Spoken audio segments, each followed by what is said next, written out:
and today, as always, I'm joined by my co-host Johnny. How you doing today, Johnny? Yeah, good to be back for the end of Ninjutsu November. Awesome, super excited to finish off Ninjutsu November together. Tim, welcome back. It's been great having you on the episode so far, and we are very happy and excited to have you on our Mortal Kombat series special today. Thanks very much for having me again, guys. I'm definitely very excited for us to cover this topic. It's a big one. Awesome. Now, people of Perth and beyond, I thought I was ready for this episode. I've got my Mortal Kombat water bottle, I've got my Mortal Kombat logo, but I reckon Tim's gone one even better with his Finish Him t-shirt. Tim, I think as part of the people of Perth viewer warning, this is not going to be a PG rated episode. You've got to share, Tim, what your shirt is. What's going on there? Yeah, I saw this at Hot Topic when I was in Hawaii many years ago, and it's definitely a favorite of mine. But yes, it's keeping in theme with today's episode. Got the Sub-Zero fatality on Liu Kang, and it's my two favorite characters. So yeah, and they're working together, Tim. It's wonderful. Yeah. As we know, Mortal Kombat is all about friendships. People of Perth and beyond, hope you're really excited about this episode too today. Also, just want to give a shout out for Johnny. It's his birthday. He can finally get his license and go out and have a drink. Johnny, how are you feeling? Are you excited about the big birthday? Thank you, and I thank you, fellas. And I couldn't think of a better way to spend my birthday than squeezing the last bit of juice out of the Ninjutsu November, not the Nintendo, the Ninjutsu November orange. Just squeezing it dry at the end of November. Squeeze that on. It needs a good Yeah. squeeze. Yeah. Look, Mortal Kombat belongs in Ninjutsu November. We are super pumped about this episode. We've got a lot to share. So today we're going to talk about some of our favorite personal experiences with the Mortal Kombat series, which is quite interesting because we're all different types of gamers here. We're going to talk about characters. We're going to talk about special moves. We're going to talk about a favorite thing. We're going to cover our favorite games, not all of them because there's way too many to cover, but just some of the big ones that most people will be aware of. Johnny, I think it's really important that you kick us off first with your personal experience and what is Mortal Kombat to you, and how did Mortal Kombat come into your world of gaming? Yeah, so I think it's fair to say overall my experience with Mortal Kombat is a bit more limited than you fellas. However, I do have a very vivid memory of encountering Mortal Kombat back in the day when I was visiting the arcades in the 90s, and Mortal Kombat in the arcade had such a big impact. I just remember it so vividly, that seeing the Mortal Kombat arcade machines and from the first Mortal Kombat game by Midway Games, and it just really stood out because it was unlike anything else that I'd seen in an arcade before. We had that really kind of realistic style graphics, which was at the time that was very rare.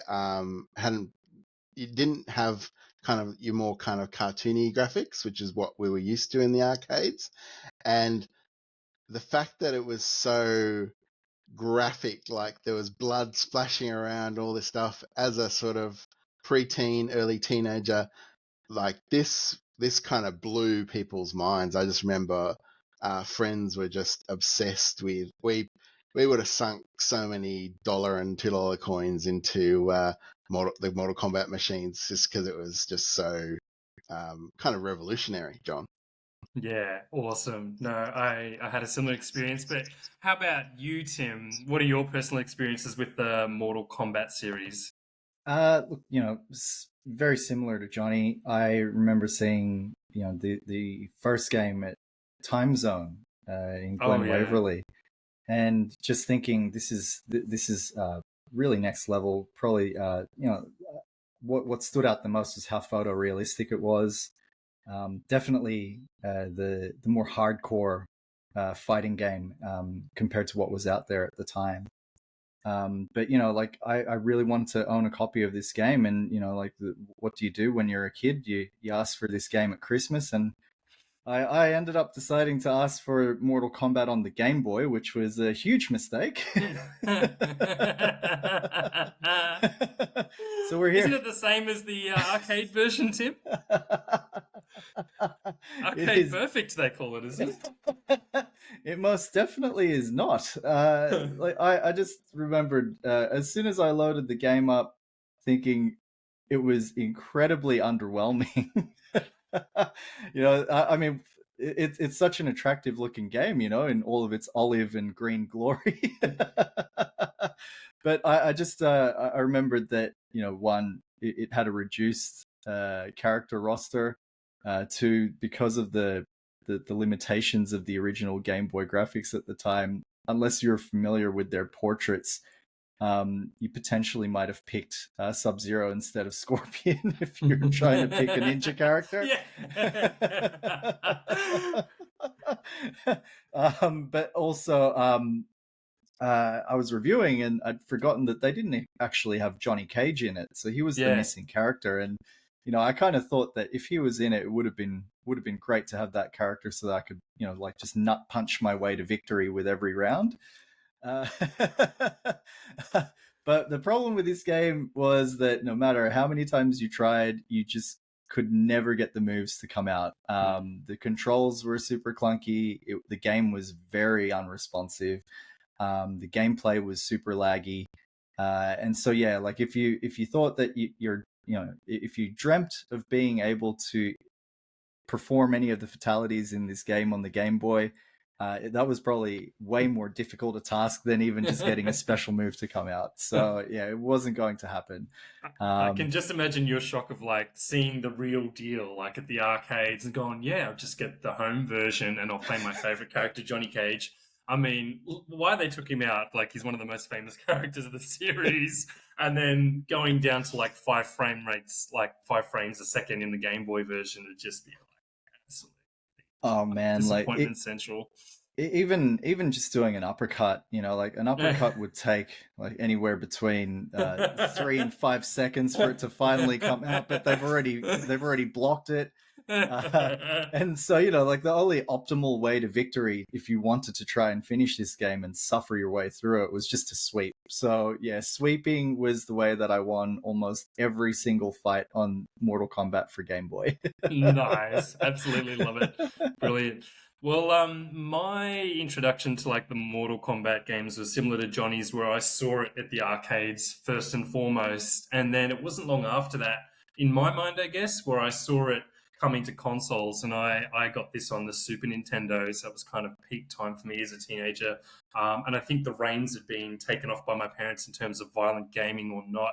I remember with that version of the game, like it had sweat, not blood, but I kind of didn't care because I still had Mortal Kombat, and even though the fatalities kind of looked weird, like Kano would do the heart rip, but then nothing happened. He'd put his hand in, then he'd take it out, and I'd be like, I think something's missing with this picture. Like, what's going on here? It was kind of strange. Censored version.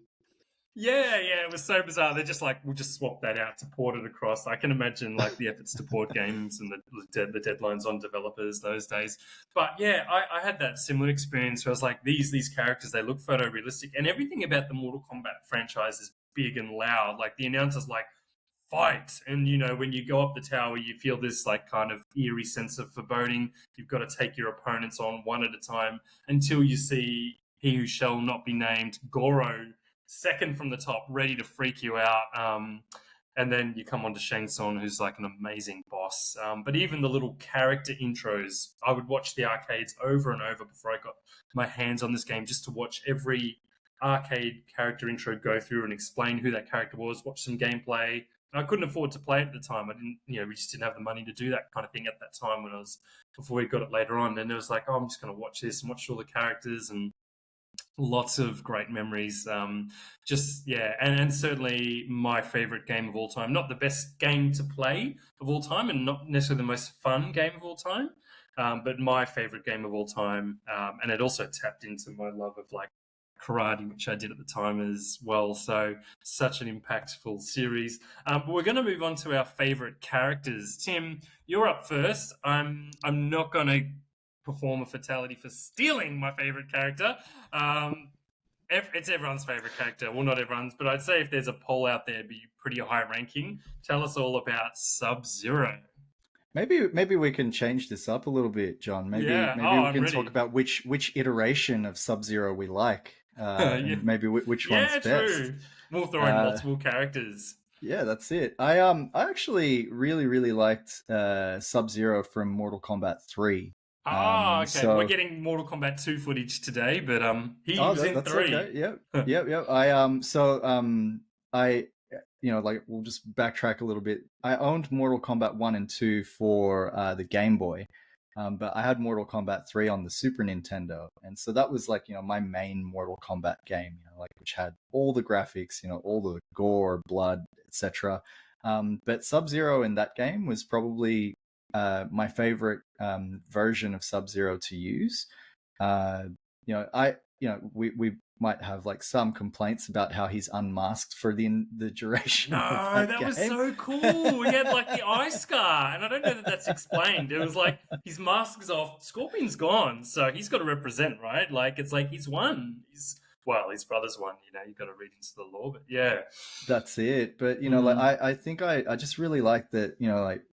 From even that first trilogy, I thought that he was maybe the best character control in all in those games. He's got like such a great track record. He's part of the best fights in the first two movies. Then he's the main villain in the MK Mortal Kombat movie reboot. But the move set that he had, I really liked that. He had the freeze. I think they introduced the ice shower in that one as well as the ice clone, which you get to see in the rebooted film. And of course the slide attack. And I just thought he was an absolute menace. And once I learned his running combo, so he'd run and then he'd be able to do 6 hits, finish off with a roundhouse kick. No, it was a spin kick actually. But yeah, like once I learned how to do that, I was pretty difficult to deal with when people would come and visit and want to play. yeah, nice, brutal. Oh, that's so cool. Such an epic pick, Tim. Johnny, how about you? Who's your favorite character with the K? Ooh, so I went back and forth on this one actually a little bit. I initially was thinking about Raiden, the Thunder God. He's such an important character in the lore, like he sort of marshals the good guys. And of course, because he's an Asian Thunder God, you cast him with the French actor Christopher Lambert in the 90s. Yes, you do. So appropriate. But because it's Ninjutsu for November, if you talk about Sub-Zero, you have to talk about Scorpion. Yes. Who is a ninja who's not terribly concerned about stealth because he's chosen banana peel yellow. Doesn't need it. He's not concerned about stealth. But I really like the Scorpion character, particularly from really, especially the first couple of games and a little bit in the comics and that kind of thing. He's just a kind of the single-mindedness of this character is just kind of terrifying. Like he's almost like he's the John Wick of the Mortal Kombat universe. Like all he cares about is killing Sub-Zero and getting vengeance for the death of his family. And that's like, I just think that's just it. It feeds into just a great. It's a great rivalry or arch nemesis sort of relationship. Sub-Zero and Scorpion. It could be one of the goats in gaming, at least, of sort of rivalries. It's like Batman and the Joker, it's that sort of tier, I think. But yeah, and I was very impressed with Hiroyuki Sanada's portrayal of Scorpion in the 2021 Mortal Kombat flick, which is amazing. I know we're not going to talk too much about the movies today. We're going to focus on the games, but I have to quickly call out Sanada-san's performance because that was just awesome. So yeah, it's Scorpion for me. Nice.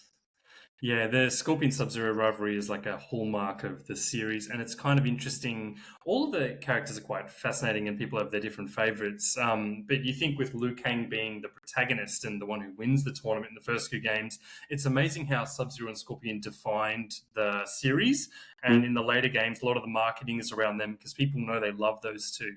And the stories kind of interweave and they get flipped on their head and all this kind of stuff. Yeah, great shout out. Well, given that my first and second favorite ninjas, well, they're the only two ninjas in the first game, I'm gone. Where's Reptile?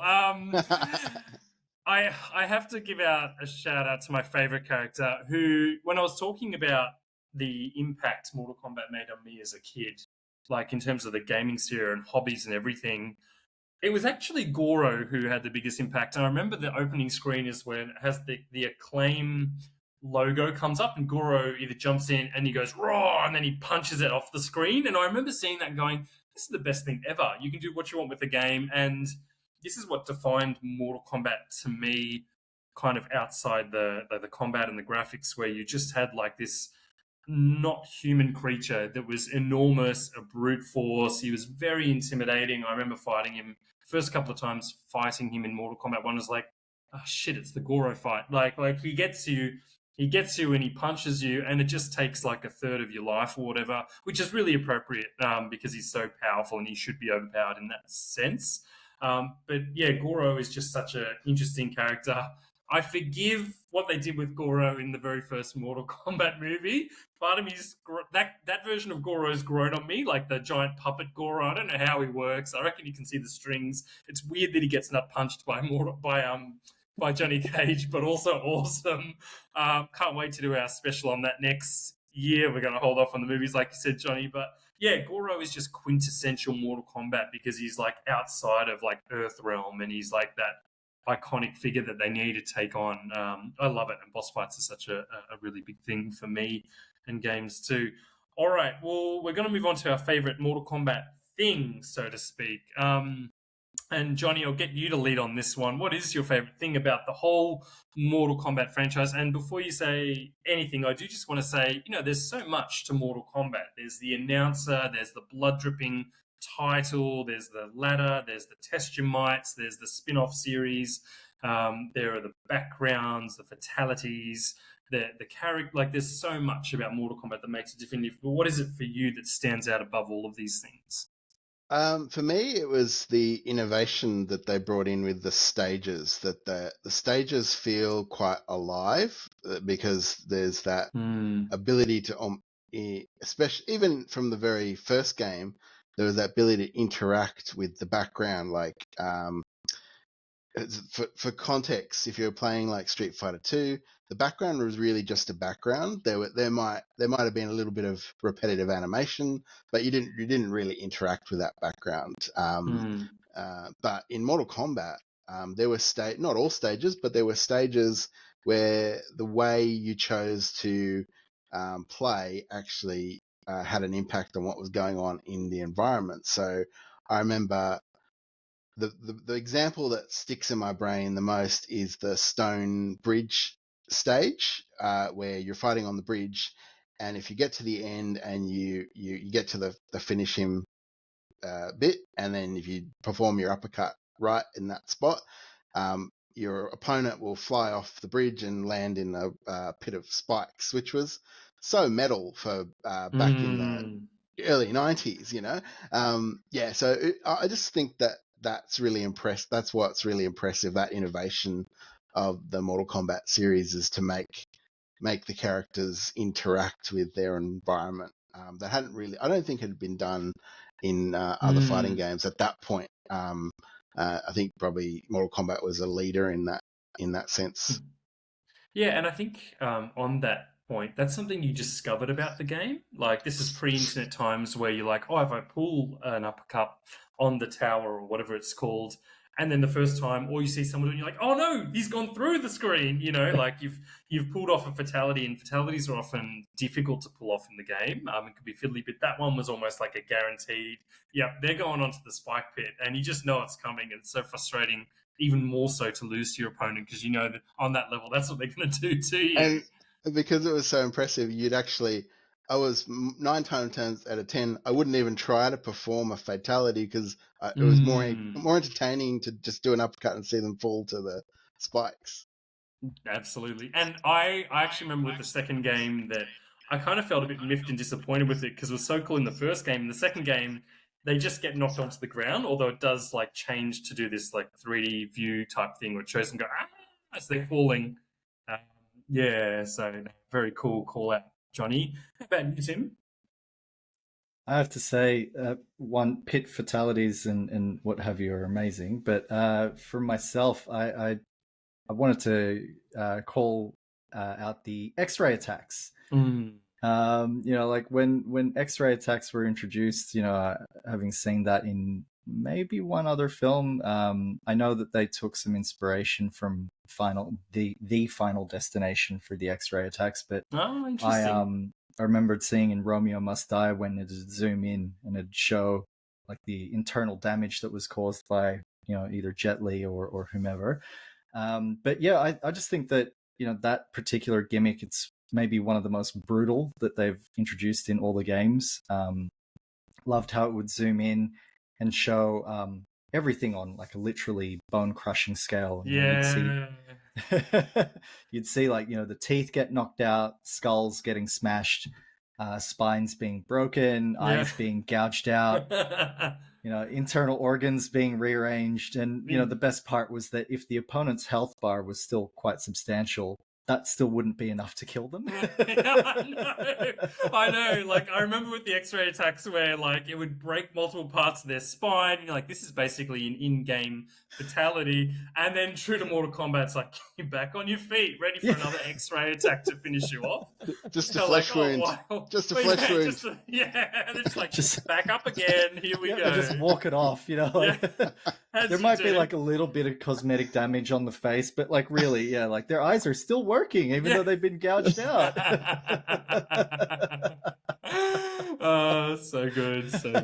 But like the animation was just top tier for all of it. Like we spent when we got the game on the PlayStation 4, we spent like an afternoon just running through all of the different versions of the X-ray attacks just to see what they looked like. And like it was a fun gimmick, and like I have to admit it's a bit of a cheap sort of reversal technique. Like as soon as your health got whittled down enough, you knew that. Isn't that good though? It just ratcheted up the tension though, because you're like, you never over the game, like you never like, oh, I'm in control because I've whittled down my opponent's health. They now can X-ray me and clean me up in that round.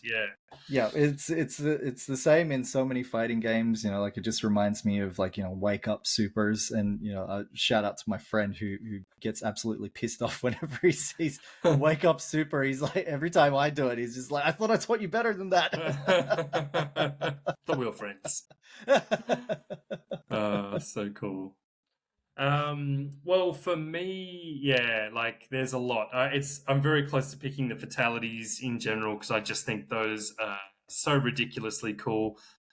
But for me, it's actually the whole shebang. It's the lore of the game, particularly starting with the first game and then continuing on. The fact that like this is like all martial artists, and I think what's really cool in the later games is they go into the different martial arts styles. So you see all these kind of martial arts styles come out. They become more individualized characters, which is really fun in terms of a gameplay mechanic, but also just like buying into this world. But the lore around the Mortal Kombat game, the fact that these characters go under the guidance of Raiden to Shang Tsung's island, and they're against these kind of otherworldly opponents, like these ninjas who have got powers. To Goro, this half dragon, half human, to Shang Tsung himself, who can steal souls, and then change into the other characters. And then the lore just goes more wild and crazy from there, sometimes in directions that I don't like with shitty characters like Cabal, but certainly in some directions that I do like with characters like Shao Kahn, who tells you that you suck and breaks the fourth wall, and you're like, this guy's kicking my ass and he's still telling my character you suck, and it makes me so angry. And I come at him and he knows that that's just going to set me up for failing again. But just the aesthetics of it, like it's got a East Asian influence, but it's its own distinct style too. Like I probably lost a few fights just looking at the backgrounds of this game going, oh, that looks so cool. Like all this stuff going on, all the portaling. Yeah, just the lore for me is top tier and really distinct and outstanding for me personally compared to some other games. So lots to love there. So we are going to move on to our favorite special move. Tim, what's your favorite special move and why? Mortal Kombat is jam-packed full of them. Yeah. Look, I mean, despite Sub-Zero being my favorite character, you know, we got to give a shout out to my number 2 over here, Liu Kang. But it'd have to be Liu Kang's bicycle kick. Yeah.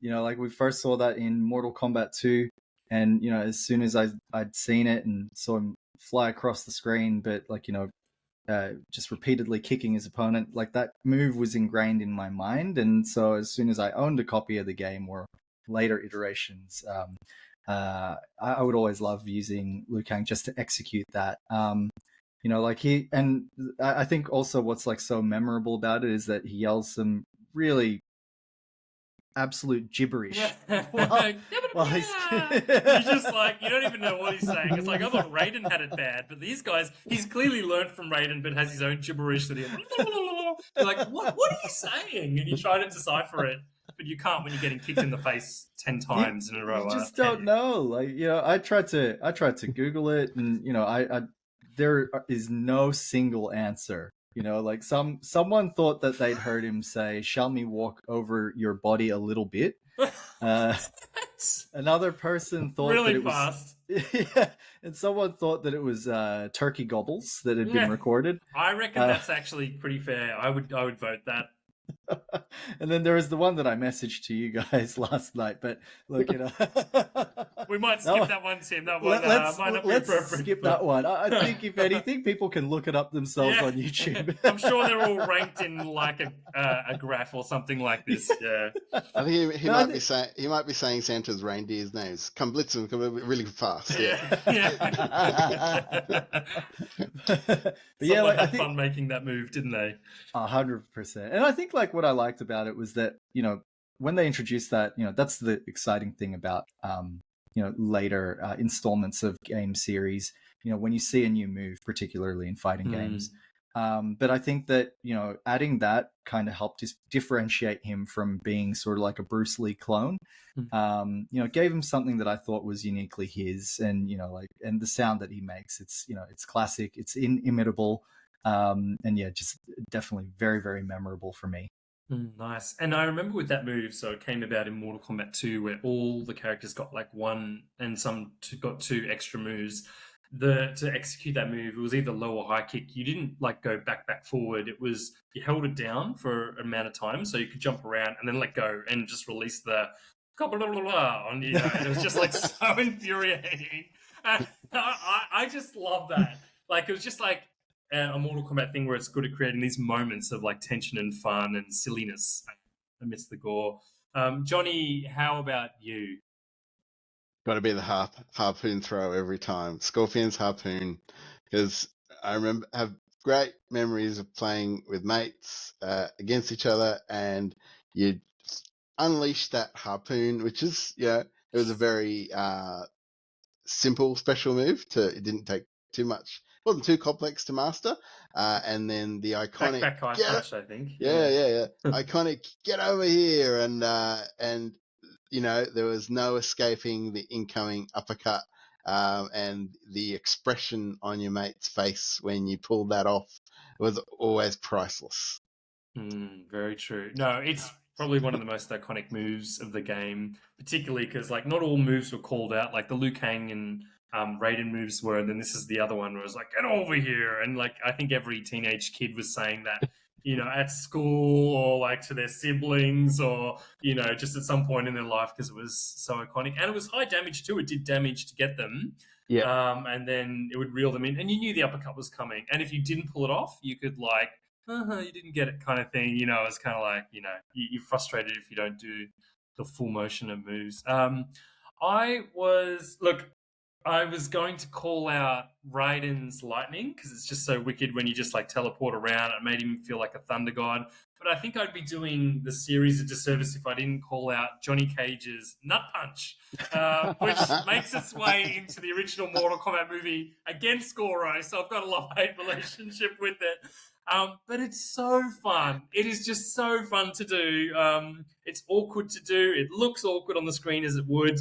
But the fact that, you know, when you do it to a character and they buckle and they're like, oh, and they all have the same high-pitched squeal. And it's like, I don't think that's how, like, I don't think that's what Kano would sound like, or maybe he would, or whoever. But it was just such a fun move, like when you hit them, and then like oh, and then you could do your uppercut, and it was kind of like just like tricky to pull off, fiddly to pull off, but. Yeah, just something silly and like a hallmark of the series too. I'm going to stop doing that sound effect. It's not right. We're moving on to the games, lads. Johnny, save the show and tell us about one of your favorite Mortal Kombat games of all time.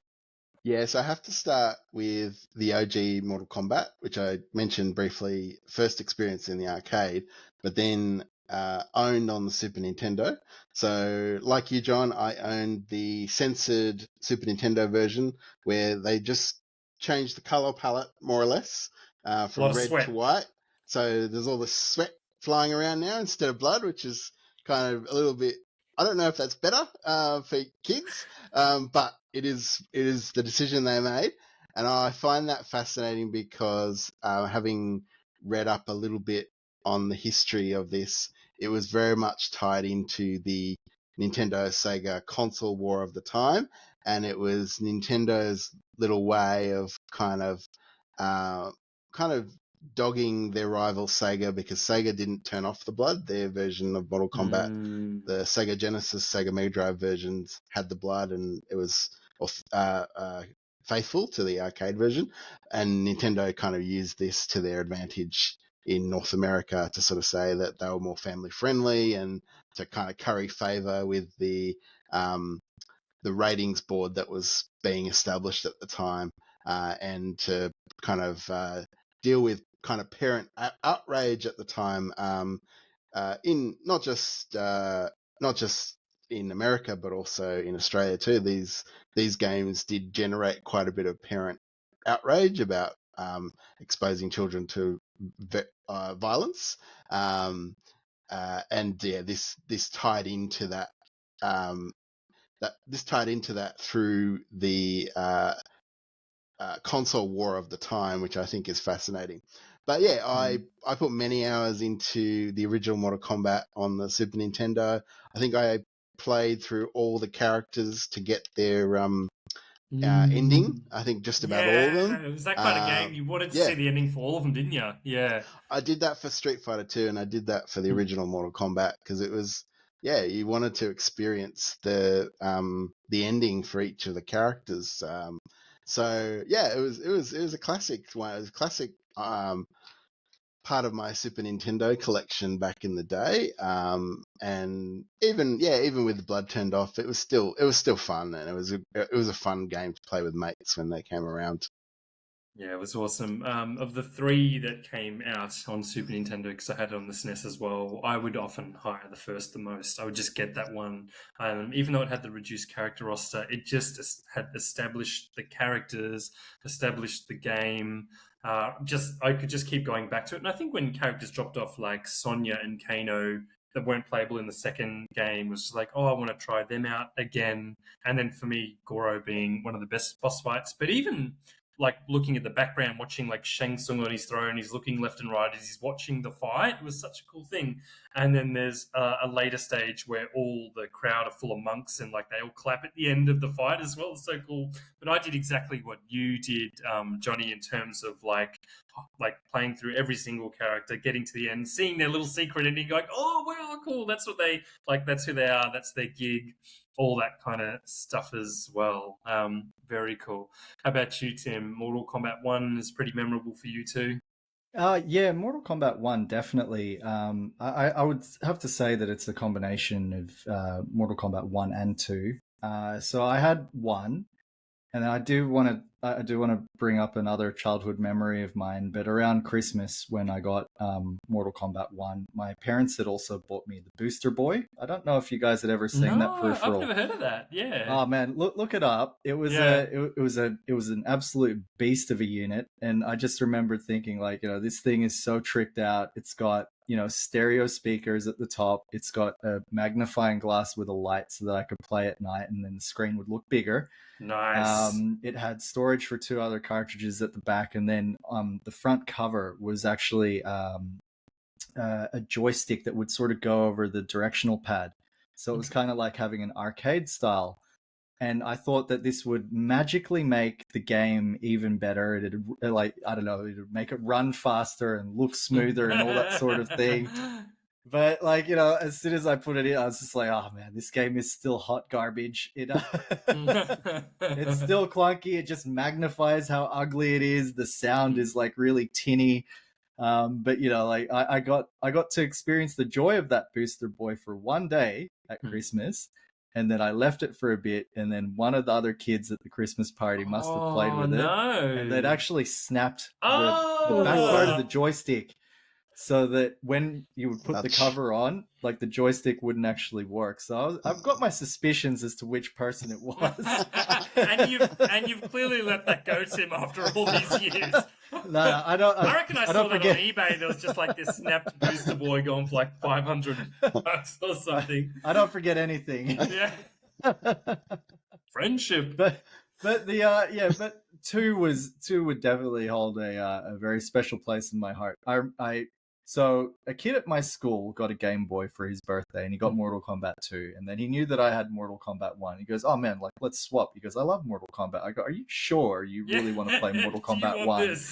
I go, are you absolutely certain? He goes, yeah, man, I love Mortal Kombat. Mortal Kombat's the best. So I lent it to him, and then I got to borrow 2.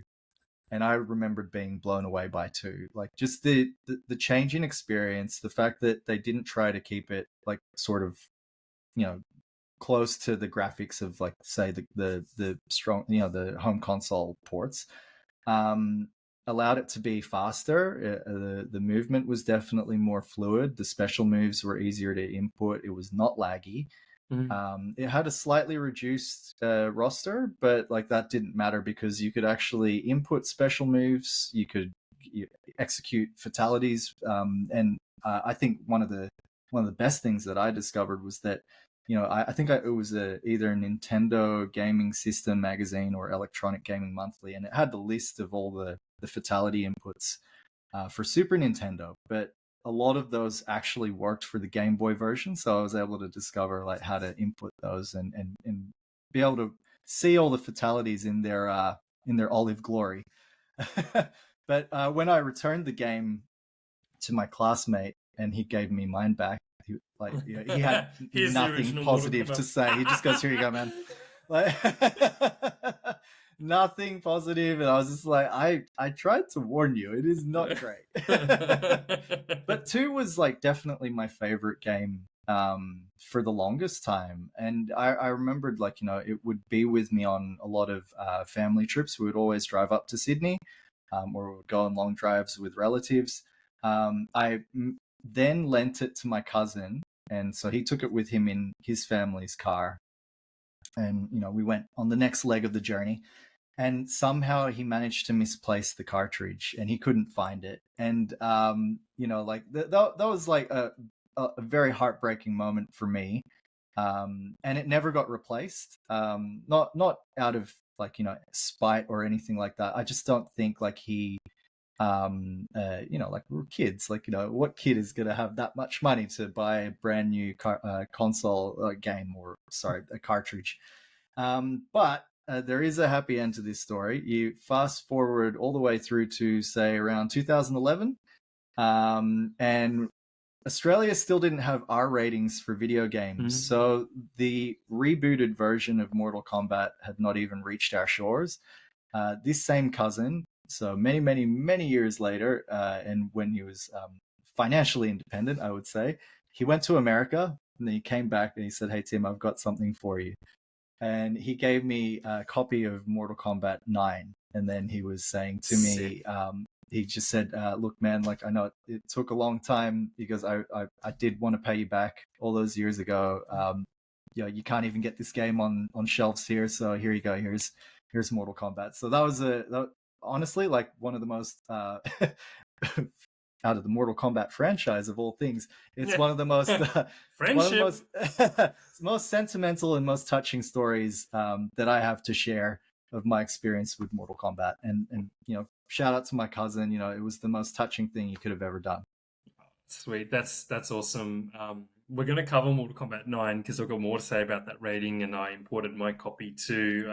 Awesome memories, Tim. Love that to bits. Well, sticking to Mortal Kombat 2, I think, Johnny, that's the other game that you wanted to give a shout out to today, the second Mortal Kombat, am I right? Yeah, definitely. Because this is another one I had experience with on the Super Nintendo. But yeah, so as a kid, I didn't own Mortal Kombat 2, but it was one I frequently rented from the video rental store. And I have a distinct memory of there being quite insane difficulty spikes. So if you won a bout, the next bout was outrageously difficult. And Tim filled me in just in the last couple of days, is because, Tim, is it right that the game would actually read your inputs so that lifted the challenge in the next bout? Is that how Yeah, it like worked?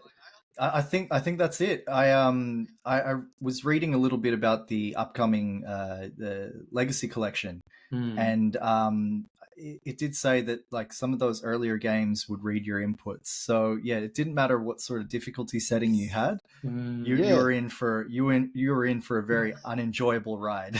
Yeah, and it Brutality. was. Mortal Kombat 2, playing in single player mode at least, when it was co-op, playing against friends was a different story, of course, but playing the single player campaign, I just remember that being not fun because you'd win a bout and then the next bout was almost impossible to win. And so I found it really difficult to progress through that. And I got to a point, I think, where I just stopped getting it from the video store because I found it just too frustrating. And I think at that point, I jumped back on Street Fighter 2 ship and never sort of looked back at Mortal Kombat, to be fair. However, more recently, my window on Mortal Kombat 2 was kind of changed a bit because back in October in Melbourne, on the first day at PAX, we got um, to witness John enter a Mortal Kombat 2 tournament, and it was set in the retro gaming area of PAX. So, and John tested his might against all comers Veterans, on veteran, seasoned veterans, yeah, Johnny. against all comers on Mortal Kombat 2 on the Sega, mostly the Sega Mega Drive, wasn't it, John? It was, I know they had two consoles set up. They had a Super Nintendo and a Sega Mega Drive going, and they had Mortal Kombat 2 going. And it was kind of interesting because I think you ended up getting, your experience back in the day was the Super Nintendo version, but you kept getting sent in to play against players on the Sega Mega Drive. And I will say, like, one of John's opponent was a small child, and I just imagined a conversation with a parent. So, Father, I'd like to go and play the Mortal Kombat 2. And okay, son, nothing could go wrong. And then there's just like a fully grown man dunking on this child. But no, John Lock took up. great. John took a great. He showed great bravado and courage because he could have been terribly embarrassed to get beaten at Mortal Kombat 2 by a small child, but he didn't. He acquitted himself well and actually did really well in the tournament. Like, at one point, I remember John came up against a guy who was in a Five Nights and Freddy's costume, and That's he weird. had a plastic face mask, which when he wasn't playing, he had the face mask up. But for some inexplicable reason, when he was playing against John, he put his plastic mask down, which only had some tiny little eye slits. So I don't think this fellow could see. Johnny, I reckon he could see clearly. I don't know. Maybe he had some sort of like cybernetic enhancements in the mask Yeah, or something to help. he pulled a I Cyrex. don't think this fellow could have seen anything that was going on the screen. But yeah, this all occurred on the Friday afternoon at PAX, Tim. And we were very proud of John, how well he did in the Mortal Kombat 2 tourney and making small children cry. But no. I jest. I think the kid was fine there. I think, yeah. But there were some very, very sharp Mortal Kombat 2 players, John, weren't there? Like some of the Oh, people you yeah. came up against were very good at this game and very strategic. Yes, way beyond my level. And like, just I was watching them watch other players and pick up on their moves. And like, there's this one guy I fought against, and I was like, I'm going to pick my character. And then he would move his character depending on who I was about to pick. So we kind of played this cat and mouse game as the timer ran down, and then we landed on these characters, and he just wiped the floor with me. I never got your name, but yeah, you're an excellent player. It was so fun, just a great memory, a lot of fun. And look, I would take on as many children as I need to win a Mortal Kombat tournament. Let's not kid ourselves. If I need to fatality those kids in the game, and they shouldn't be watching it because it's R+, that's on the parent, dude. Like, I need to win my tournaments. I need to notch up those victories. Like, Sub-Zero for the win, brother.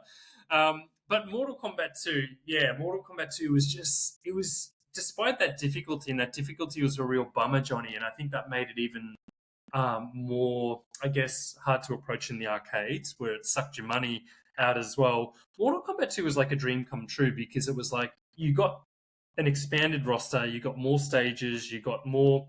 Like, the fatalities became even more and more ridiculous, and you got fatalities and friendships and all this kind of stuff.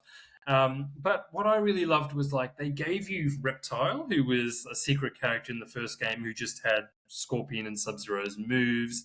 But better yet, they gave you Shang frickin' Tsung. And it was just like, oh, you can play as Shang Tsung in this game, and you could morph into all the other characters. And he had a fatality where he could turn into Kintaro and rip someone in half. It was just so cool. Mortal Kombat 2, despite that difficulty, Johnny, like you said, and Shao Kahn's commentary, was absolutely unforgettable. I think the next pick that we're going to do... Sorry, Johnny. Before you go, I've had a question on my mind, and I wanted to ask you guys who know your Mortal Kombat stuff so well. Yeah. Mortal Kombat 2 was the one with the guy would pop up on... It was one of the developers would pop up on the screen and say Toasty, right? Was that Mortal Kombat 2? My memory says it's Mortal Kombat 1, but I know it was in Mortal Kombat 2 as well. Yeah, I remember that coming up.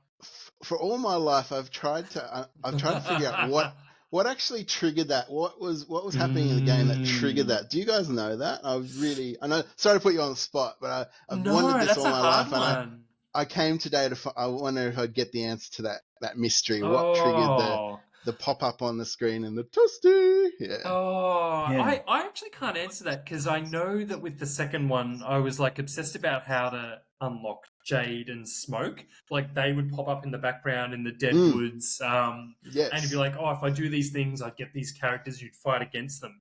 But the toasty, that was always a mystery to me, because I always thought it was associated with the uppercut, or maybe something getting close to a flawless victory, or maybe the timer up the top.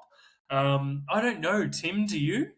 No, like I don't. I think it seemed random, but I can sort of relate where it would happen with an uppercut, but it wouldn't always happen with an uppercut. Yeah. So. I think people of Perth and beyond, if you know the answer, tell us in the comments. I need to know.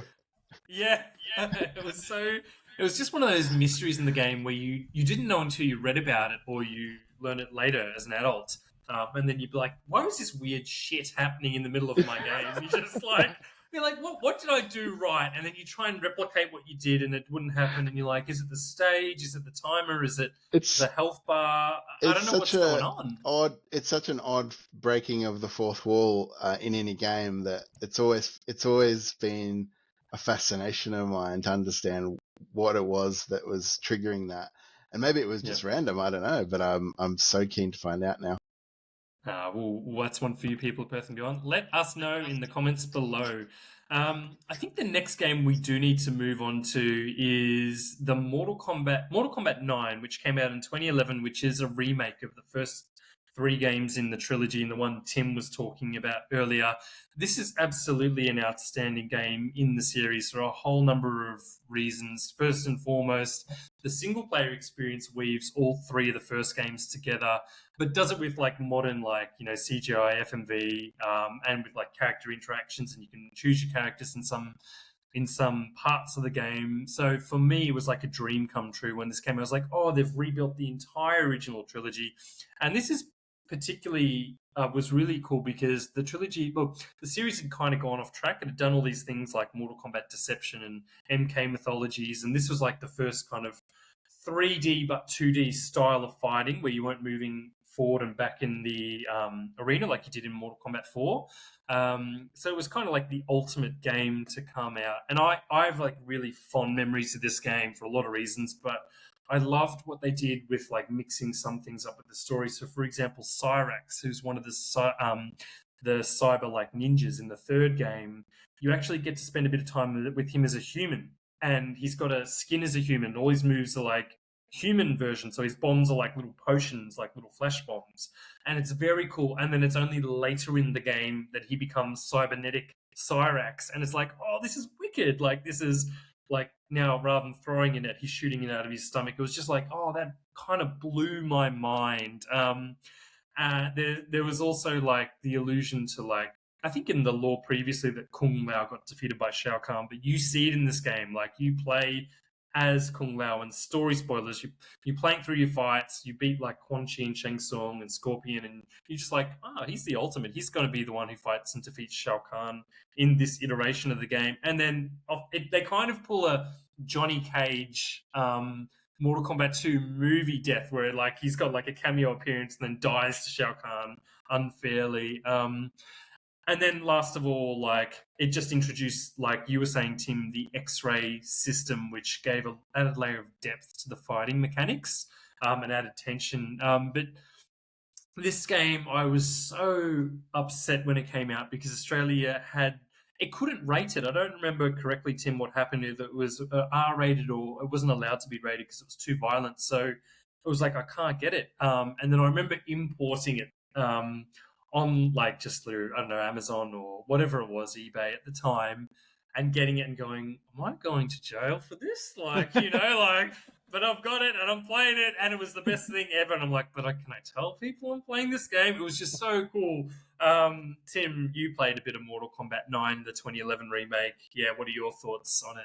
Yeah, same thing, man. Like I've got a very fairly strong sentimental attachment to this game, just because of the lengths my cousin went to pay me back. But much like yourself, I thought the storyline, the storytelling in particular, like it was just done so well. It was very fluid. The cutscenes were incredible. It made you feel like you were playing a movie, if anything. And I thought that it did a great job in bringing you into the game and the world. And you also organically got to try different characters, which is maybe one of the more difficult aspects of fighting games in terms of choosing like who your main character will be. But with the storyline and how you play through it as different characters based on whichever chapter, I think that it was done incredibly well. So for me, like I think that that 9 really did reset the franchise in such a healthy way, and has really pushed its longevity. Yeah, absolutely. No, it was, I think it brought the series back to the fore, made it popular again, and it pushed the limits with that new kind of X-ray system and the gore and the fatalities. And that's what the market still wanted. People were like, this is the Mortal Kombat I remember, but in the 3D world. And yeah, it just made it one of the top tier fighting games in the community, like fighting game communities as well. So that one is awesome. I think we're going to have to move on to Mortal Kombat X, Tim, which was one of your picks. Tell us about MKX, like Mortal Kombat 10, and why you wanted to discuss that one. Yeah, man. Like I have to say that MKX's promotion probably had one of the more enticing trailers I'd seen for any sort of fighting game at the time. And being pretty interested in having grown up with Mortal Kombat, I was definitely very taken by it. The main trailer that I saw, you can still find on YouTube. It featured a fight between, series heavyweights Sub-Zero and Scorpion in the forest or the woods. And the fighting, the way that they'd choreographed the fight, it looked like something out of, like any kinds of favorite martial arts films, but, featuring their brutal moves. And everything just looked so fluid and fast. And it helped that it had a real banger of a backing track. Which never actually got released, which is a fun little tidbit. I kept looking for it, back then, but even on Spotify, it's like a hip hop track, wasn't it, or something like that? It was, yeah.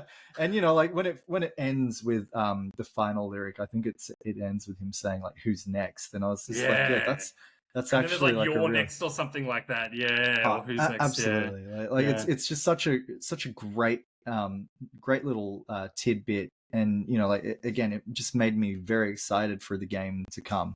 I remember getting it. Obviously, like things had changed, and we were able to get these kinds of games rated in Australia. And day one, I'm pretty sure I bought this. And again, I spent the afternoon just like running through the storyline, then playing 2-player, so just 1v1 in the house, and just picking random characters to try out, see like what worked, what felt comfortable, but also just the joy of experiencing the X-ray moves, which aren't for the faint of heart in some ways.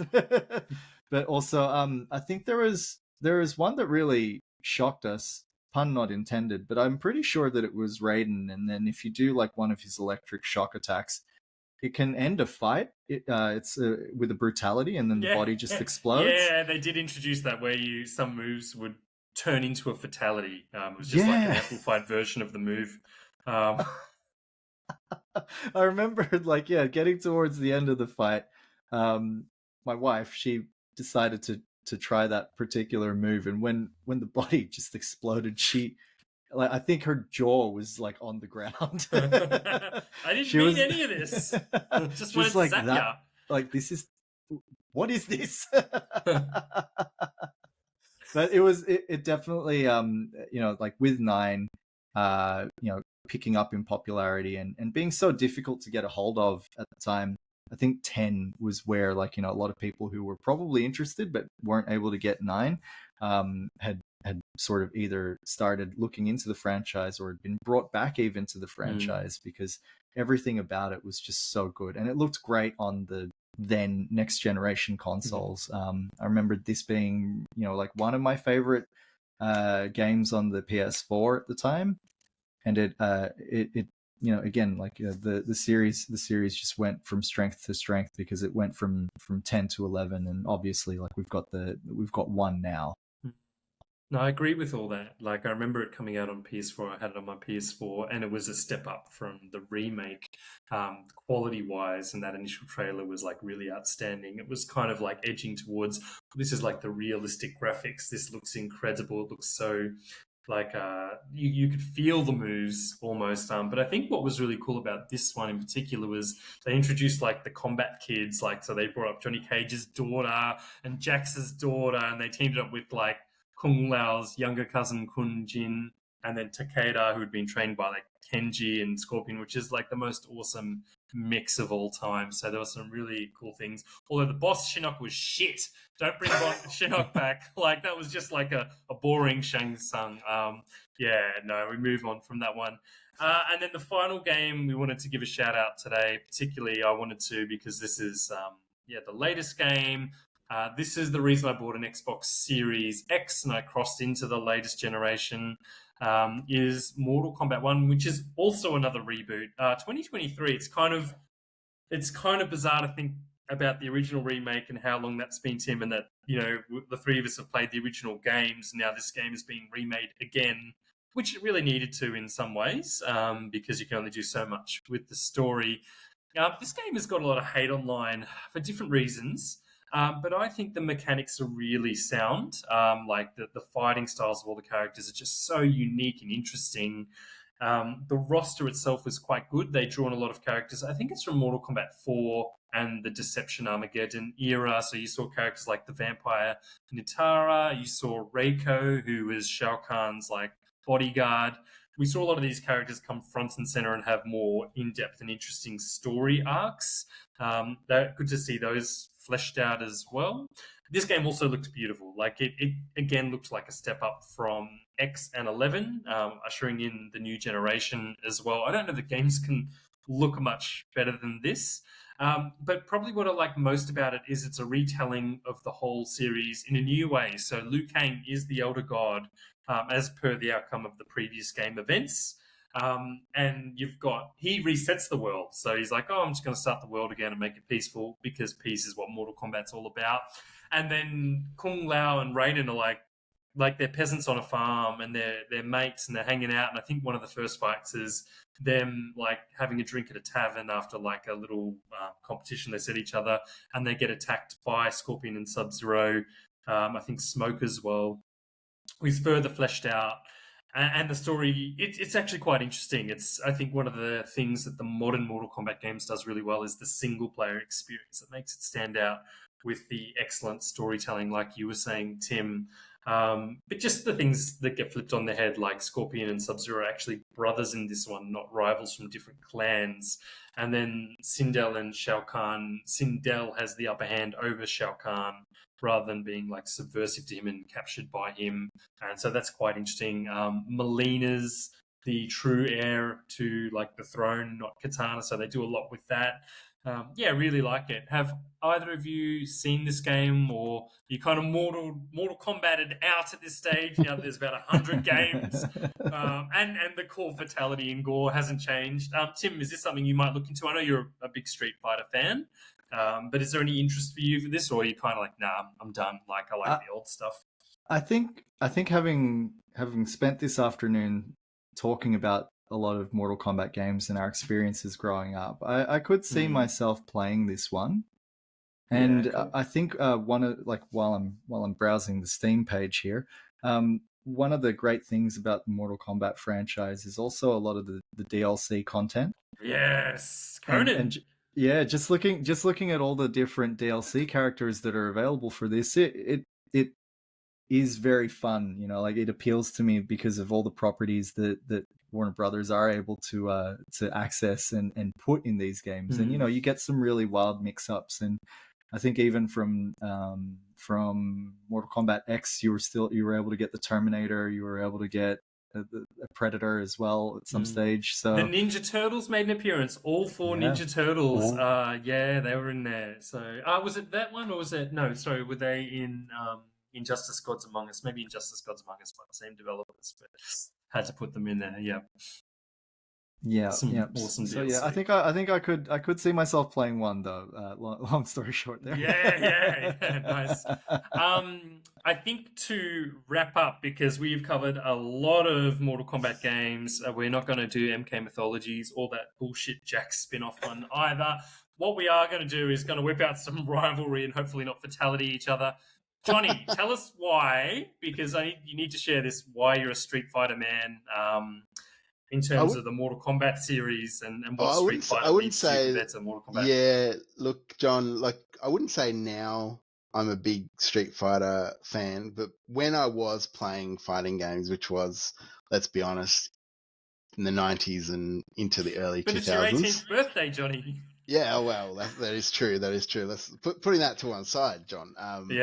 Back in the time I was playing fighting games, I tended to lean in more to Street Fighter 2. And I think that was because I think what it was I had a lot more trouble performing the special moves and the fatalities in Mortal Kombat. Like I was probably, my strike rate was not great. It was probably 50%. Sometimes I'd get them, and the other times they just wouldn't come off. And I think that generated the kind of frustration where I went, no, I'm going to go back to Street Fighter, where I know I can do that rolling motion on the controller, and I'll get my Hadouken out, I'll get my spinning kick, whirlwind kick or whatever. And I found the move sets were much more intuitive in Street Fighter 2. Having said that, looking back as an adult, I can really appreciate some of the things that Mortal Kombat, I think, did far better. and one of them you've already mentioned is lore. And Mortal Kombat had that lore kind of almost from the get-go. It didn't feel tacked on. With Street Fighter 2, the story was kind of a bit of an afterthought. Like, they started to build that later on. Bison. Yeah, DJ. That's DJ. right. Inappropriate. So if you ever want to have a giggle, go check out these skits that American comedian Pete Holmes has done, where he's interviewing all the Street Fighter characters, and it really kind of points out the ridiculous, like the premise of Street Fighter 2 is so ridiculous, and it's hilarious. You'll have a great afternoon if you do that. So I kind of recognize that Mortal Kombat had one. Capcom had, Midway Games had one over on Capcom in terms of captivating lore. But back at the time when I was playing these games, it was the playability, the control settings that made me favor Street Fighter 2 over Mortal Kombat overall at that time. Having said that, 100%. After hearing you guys talk so passionately about it, very curious about checking out some of these titles, especially as they get ported to Switch 2, which makes them much more accessible than they would have been. So I may in the future go and explore them and get as we've discussed, get into that rebooted lore that they're offering. Awesome. And what about you, Tim? Like, I know you're a bit of a Street Fighter 6 expert these days. From No. There was one guy who I've fought online, and I think the one time I got a win on him, he was using I can't remember what character he was. He logged out and then he logged back in, and then the matchmaking put us back together, and he was using the same character as me. And so it was just like this evening where like we were like just neck and neck, just trying to beat each other as much as we could. It was exciting and fun, but also I just sort of thought, this is like very petty. Yeah. I'm the real character. I'm them. No, it's mine. No, it's mine. It's kind of like that as a kid, isn't it? When you're like, I picked that one, so you can't. Like, the expectation is they pick someone else. So it's that guy was sick. Yeah. It was so funny. He was like, I'm going to out Akuma you tonight. And I was like, no, I've been using this character for a while. It's my Akuma. I've got an Akuma plushie here. Excuse me. But I have to say that, yeah, like I think that the shock value of Mortal Kombat is what brought me over to that franchise when I was much younger. And, you know, it brought me back again when they rebooted the series successfully. And I didn't actually pick up a Street Fighter game properly until 6. While, like, you know, nowadays I would say I prefer 6 and Street Fighter mechanics in general. I think there's always going to be like that sentimental value of the Mortal Kombat franchise. And, you know, like you said, storytelling is great. And, you know, if I feel like seeing like where the story is up to, maybe I will get Mortal Kombat 1 on sale. But yeah, like just like for me personally, like I think that, yeah, fighting mechanics wise, I think Street Fighter edges them out. Yeah, understandable. No, we can still retain our friendship, guys. Like, it's not a problem at all. I can't help myself. For anyone who hasn't really followed the Mortal Kombat series or has and misses the old games, one of the reasons we're doing today's episode is because the Mortal Kombat Legacy Collection is released, the online version. The physical comes out in December, and that has all the way up to Mortal Kombat 4, and then Tim, it even has the Game Boy versions if you want to like go back to the original, or if anyone's feeling inspired by the 3 frames per second Game Boy original and just needs to share in Tim's pain, you can do that too. No, in all seriousness though, it looks like an awesome collection with developer interviews, like there's an online art book and all that kind of stuff.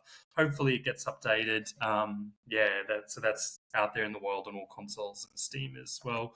But that's all we have time for today, people of Perth and beyond. So thanks for joining us on today's show. Tim, any final words of wisdom or things you want to mention about the Mortal Kombat series that you think the people of Perth and beyond need to hear? Just go out and experience it. It's a lot of fun, and, you know, it does have a lot of great memories. It's, you know, definitely got it stuck around for a reason.